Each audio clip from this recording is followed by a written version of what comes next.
Welcome to the Future Fit Edge podcast, your launchpad into a smart future. In this era of exponential disruption, the choice is crystal clear. Reinvent or be left behind, whether you are at your peak or facing new challenges. I am Cindy Montgenie, your guide, inviting you behind the scenes of strategic reinvention. As a former tech executive turned future of work explorer and reinvention strategist, I have equipped thousands of leaders worldwide to not just navigate ambiguity, but thrive in it. Each power-packed episode decodes the strategies of top executives who are tackling today's toughest challenges to stay future fit and transform their organizations, communities, or industries for a brighter tomorrow. Tune in for stellar insights, practical frameworks, and cutting-edge mindset shifts that will set you apart. The future is unstoppable. Are you ready to be unstoppable too? Hit subscribe and join me on this exciting journey.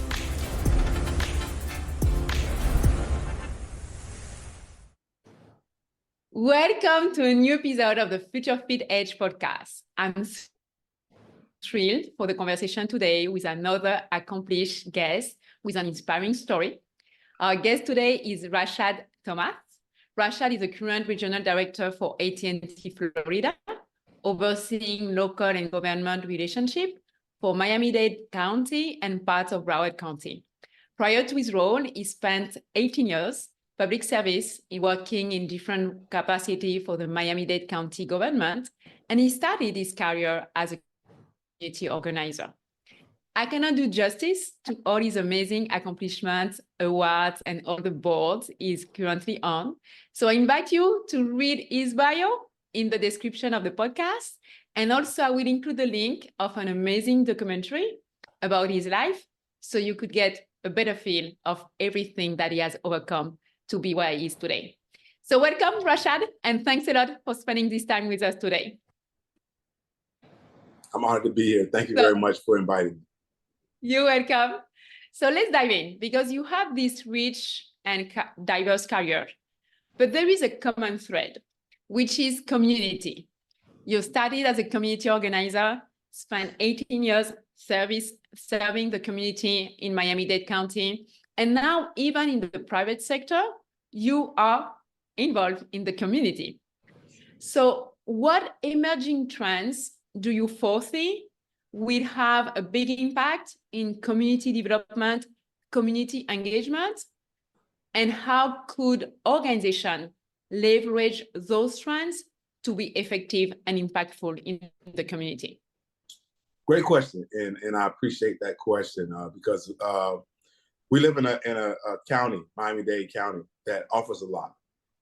And for constituents that live in Miami-Dade County who are not involved, the main thing is to get involved.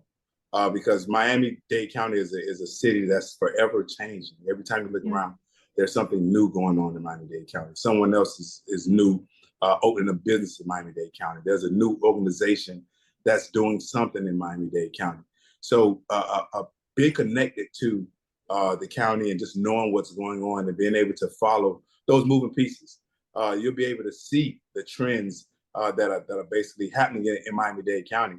And I would definitely encourage constituents and residents to get involved, because this is the time to get involved. Like none other. Me being a Miami native, growing up in Liberty City, I can remember when we didn't have what we have today. I remember the old Miami downtown skyline, which doesn't look like it does today. I mean, it's totally changed. When you include Brickell, which was just the financial area of Miami-Dade County, and now it's this, luxurious area that tourists come to visit with beautiful restaurants and so much to do. So, in saying that, it's Miami-Dade County is kind of one of those cities or places that anybody that's looking to take a deep dive into being an entrepreneur or to just get involved in some type of community projects. I mean, think about the underline. There's so much going on in Miami-Dade County that we've learned from other cities, and we've taken. I mean, we've learned from California, from the Bay Area. We learned from Chicago. We've learned from New York, and now we're doing a lot of the things that they were doing in those respective cities, and now a lot of those players are now moving to Miami. So that's the trend. The trend is definitely the tech world. As Mayor Francis Suarez stated, he wants Miami-Dade County to be the technical hub of technology, and it's going to also be the financial hub of finances. People will no longer have to go to New York, to meet with their financial advisors. The big time advisors will be right here in Miami-Dade County. So the trend is Miami is forever changing, and there's so many opportunities for residents to get involved. Love it. Because you are born and raised in Miami. Yes. I'm not, but I've been here for 24 years. So now I spend more of my time in Miami than in my hometown. And I could see the evolution. This is amazing. Yes. The Miami in 2000 is not the Miami, and we are all looking forward of what is going to be in the future. So love your approach.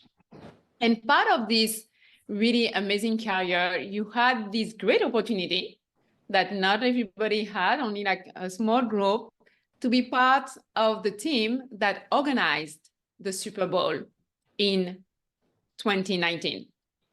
And one of the things about the future is always changing, but also is becoming more and more complex. So this was a complex project. How did this experience shape your approach to leadership and innovation? And what are the key insights that you gain for driving complex and large-scale initiatives that you think other leaders could leverage from this experience? It was Super Bowl 54, which was in 2020. So it took us a few years to put it together. We actually started, I think, in 2018, worked through 2019. So it took some time to put together, but it was an amazing experience. So I'll be honest in saying, when given that opportunity, I was completely blown away.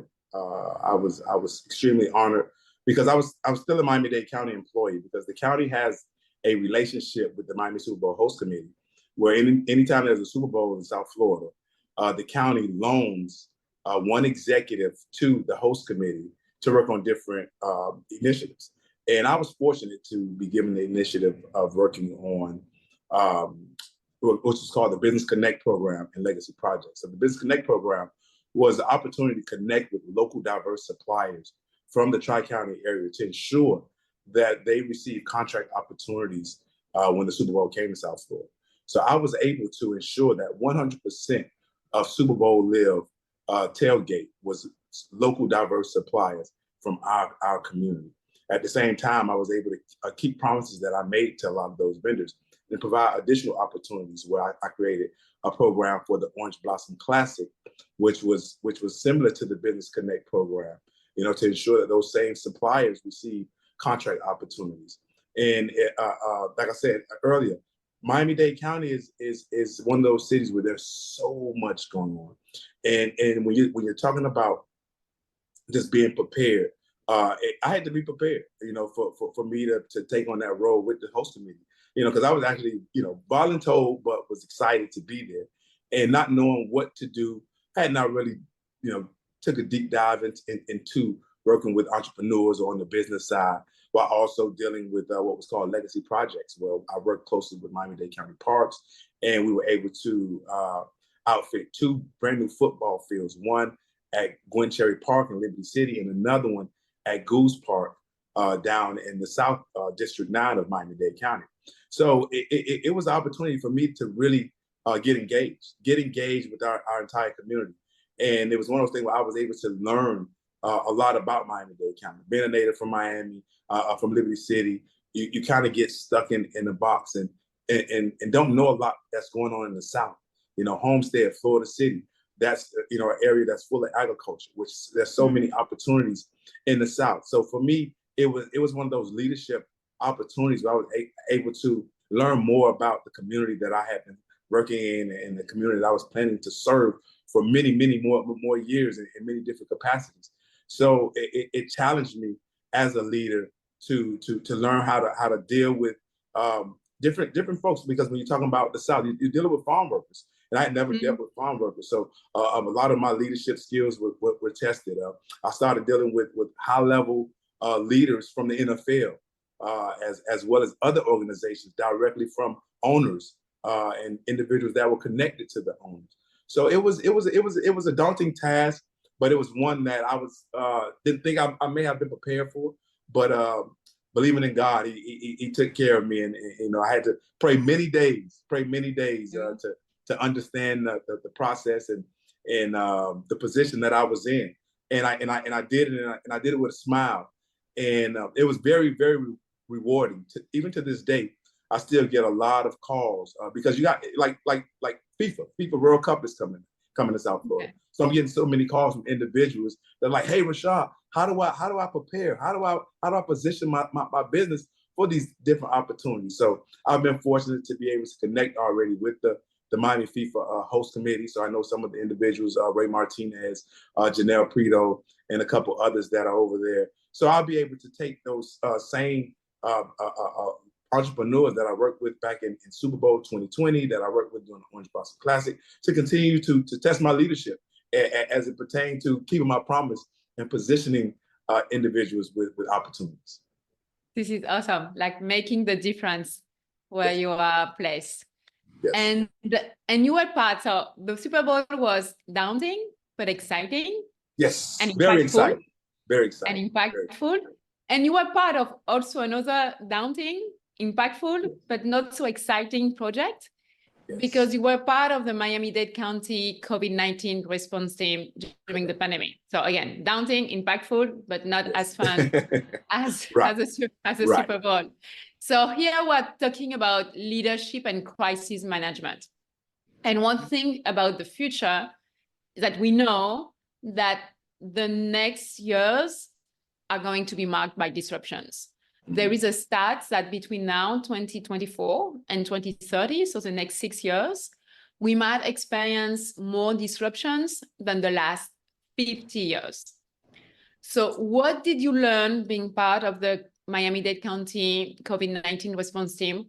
What did you learn about leadership crisis management that you think will be valuable for other leaders, because all of us are going to keep facing unforeseen challenges in the future? And you put it very well when you stated daunting task having fun, and a daunting task that's not fun at all.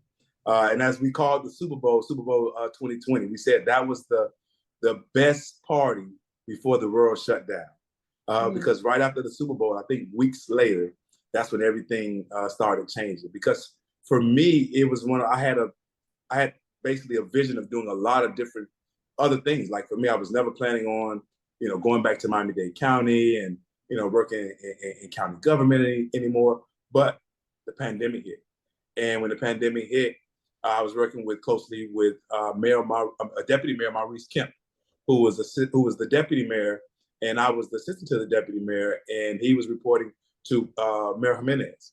And since he was assigned public safety, basically when the COVID-19 hit, me and him was responsible pretty much for everything as it pertains to identifying what was essential, what was non-essential, as well as providing responses to different mayors, commissioners, and so forth. So yes, this was a different type of test of leadership, because yes, I was having fun being a leader out in the community, but now here I'm dealing directly with elected officials who want things a certain way in their community. And I was able to learn more about Miami-Dade County, because the Super Bowl gave me an opportunity to learn about our community and the different parts of our community and different areas where people were living.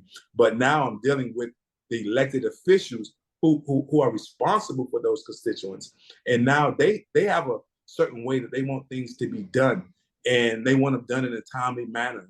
And a no is never a good response. So being, learning how to navigate throughout those situations and being able to communicate with those leaders and ensure that they were comfortable with whatever decision that myself and the deputy mayor came up with, as well as with the support of Mayor Jimenez. So it was trying times. It was one of those things too, where as a leader coming from a Super Bowl, where we were going to different happy hours and dinners, and now here it is, the world is shut down, and I'm literally working from 6 a.m. until 11 p.m. Sending emails in response to the pandemic, because when you're talking about 37 municipalities in Miami-Dade County, and you have 37 mayors that want a response, and then you times 37 times, we'll just say 4. That's just some municipalities only have 4 or 5 council members. So just imagine you have to provide a response to the mayors, to the council members, as well as to constituents who have concerns. So that was a daunting task as well, that prepared me for this current opportunity that I'm in right now. Yeah, it's amazing how everything we Yes. can connect the dots when we look back, as Yes. Steve Jobs said in his commencement speech. Yes. And so part of this crisis management, it was stakeholder management, priorities, managing the stress of other people. Great. Yes.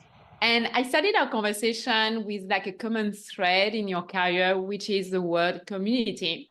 But when we look at your life and career, we see another common thread, which is the empowerment of the youth.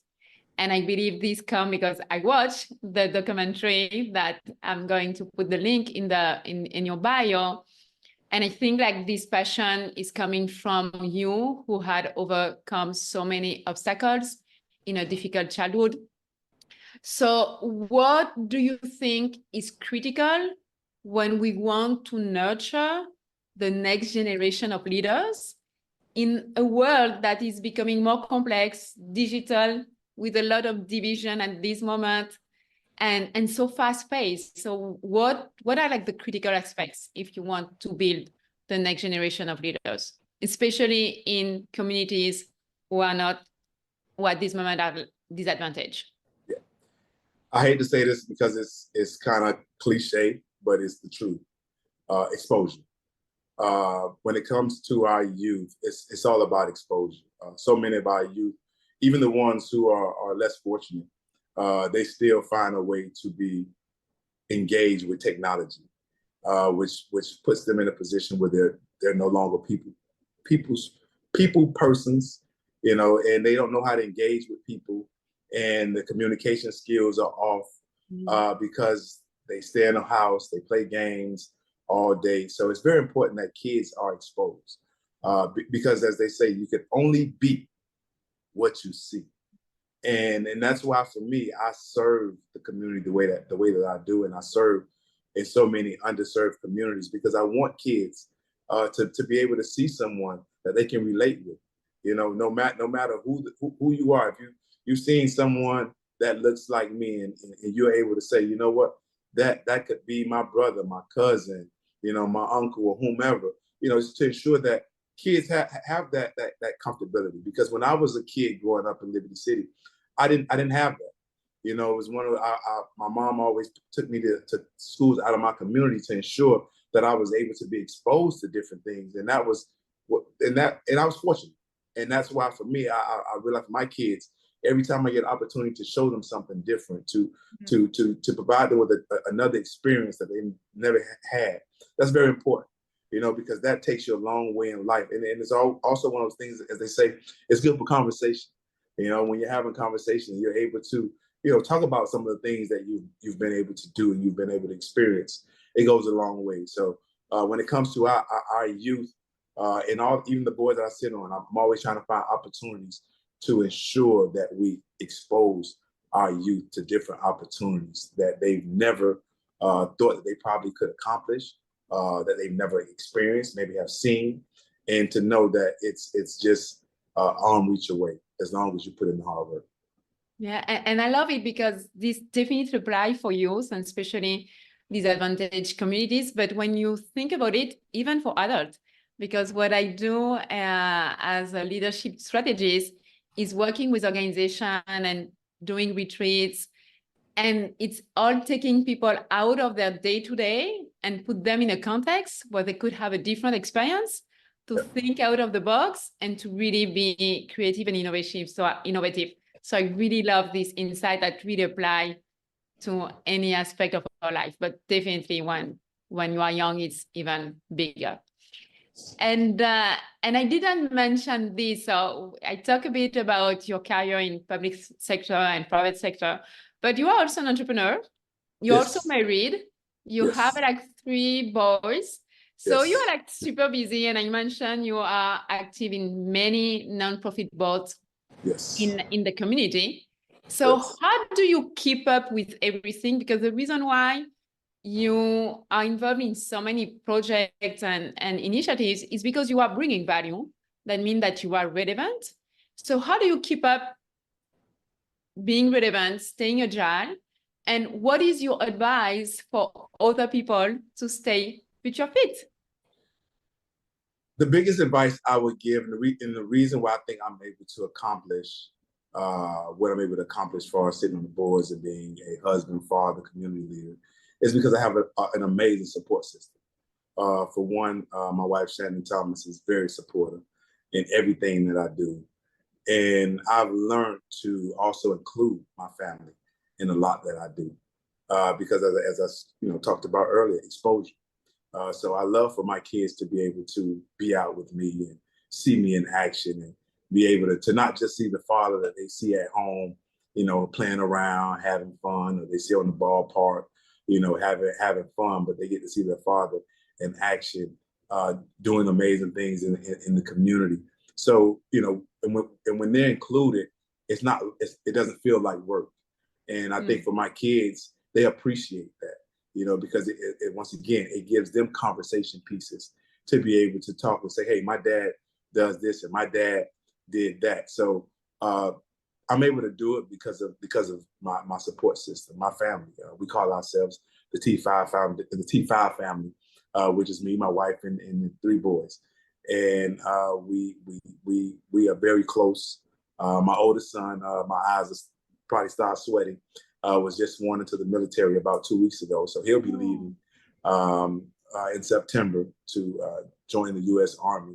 And so we will continue to support him. And I'm sure once he gets back, we'll put this thing back together and continue to roll on as T5, just figuring out ways to continue to encourage each other, motivate each other, support each other, love on each other, and the whole nine. So I couldn't do what I do if it wasn't for my support system. So that's what I'm able to accomplish what I do.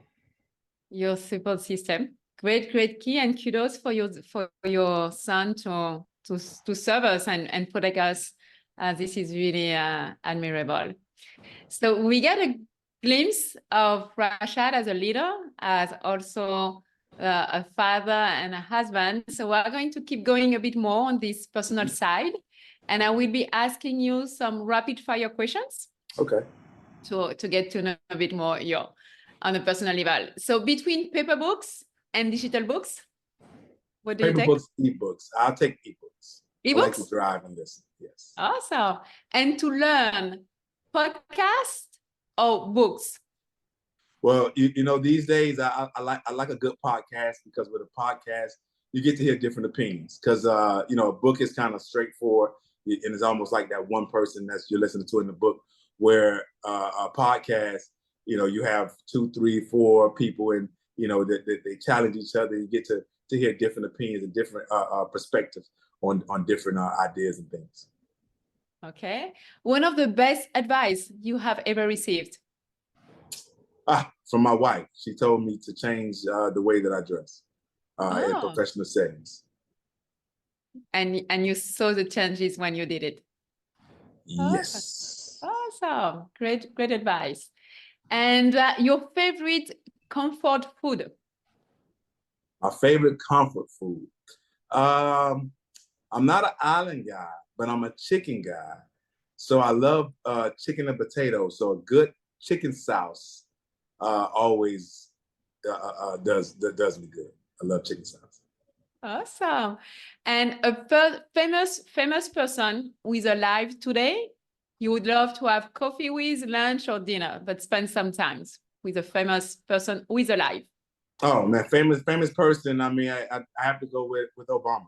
I mean, him being the first to, be a president in the United States of America, and just to, hear about some of the experiences that I'm sure we know he went through, but we've never heard about them, and just to hear, some of the things that he has not been able to talk about publicly, and just being able to get some insight. Great. And you have accomplished a lot already, and I know like you have much more to accomplish because you are young. But what is a superpower you wish you would have? A superpower I wish I could have. Oh man, if I could have a superpower, it would probably to be able to bring someone back, and that would be my grandmother. Have not had a conversation with her since 2002, and I miss her dearly. So yeah, if I had a superpower, it would be able to at least have a conversation with my grandmother. Good. And you are super busy, and you share your secret to be able to do everything. But what would you do if you had one additional hour in a day? Additional hour in the day, probably spend more time with the family. For me, that's where I get, my superpowers from, my family. So being able to continue to spend time with them continues to encourage me, motivate me to continue to do more. So yeah, spending more time with the family always does me well. Thank you so much, Rashad, for sharing a bit about you on a personal level, also your perspective on the future of the community in Miami, your experience in leadership. It was fun to have like those different aspects, community building, youth empowerment, and leadership innovation and working under pressure. So I really, really grateful for our time together. I invite our audience to follow you and follow your journey, because I know like you will keep adding exciting new chapters. So thank you. And also to the rest of our friends, thanks for tuning in today, and please keep sharing, subscribing, and see you for the next episode of the Future Fit Age podcast. Thanks for joining us on this episode of the Future Fit Age podcast. To keep the conversation going, follow me on LinkedIn and subscribe to my newsletter. If you enjoyed this episode, remember to subscribe, rate, and share on your favorite podcast platform. See you next time.